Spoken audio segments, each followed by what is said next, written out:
Hi children, welcome to our children's message this week. Today is the second Sunday of Advent. You will see that 2 candles are now lit on our Advent wreath, which means there are only 2 more Sundays until Christmas. But I would like to talk with you today about messages. How do you send messages to people? Well, you may text, you may email, you may talk on the phone, you may instant message. There are all kinds of ways in which we can send messages today. But I'd like to share some other ways that messages have been sent throughout history. We have a homing pigeon is a way that people have sent messages throughout history. A homing pigeon is a bird that, even though they may be hundreds of miles from home, can find their way home once they are let go. And some think they use the sun to do that. But people then have sent messages through these homing pigeons. They put a small paper in a small tube and attach it to the homing pigeon, and that when they let the pigeon go, it flies home and delivers the message. At times, pigeons have been used to carry some very important messages, especially in times of war.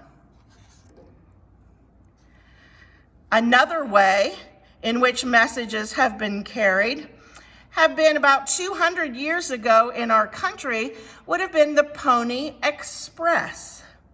The Pony Express are riders that would get on horses and take the mail, and the rider would ride as fast as they could for about 10 miles. And then they would hand off the mail to the next rider, who would ride as fast as they could for about 10 miles.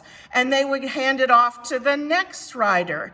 This way, the horses were always fresh and the riders were always ready to ride. And you can see in this picture that they handed off the mail as they were riding. They wanted to get the mail there as fast as they possibly could. And they say that mail was taken about 2,000 miles in about 10 days. That's about 2/3 of our country in about 10 days. That's not bad for 200 years ago. But 2,000 years ago, we didn't have those kinds of modern technology then. There weren't reading and writing materials available. Sometimes people couldn't read, and even if they could, they didn't have ways in which to write. And so messages were often shared by people telling other people. Our story today is about John the Baptist, who was a cousin of Jesus. John the Baptist shares a message with the people, telling them the exciting news that they were to prepare the way for the coming of Jesus. He's preparing them for Jesus to come and teach them and to be with them. Well, many people heard him and were excited for Jesus coming. They were excited for the power of God's love to change their lives. Well, this message is still with us. In Jesus, the power of God's love to change our lives is still with us. So we can be messengers too. We can tell others about God's love for us in Jesus. And we can share that love that God has given us, because in Jesus, we know that we are loved.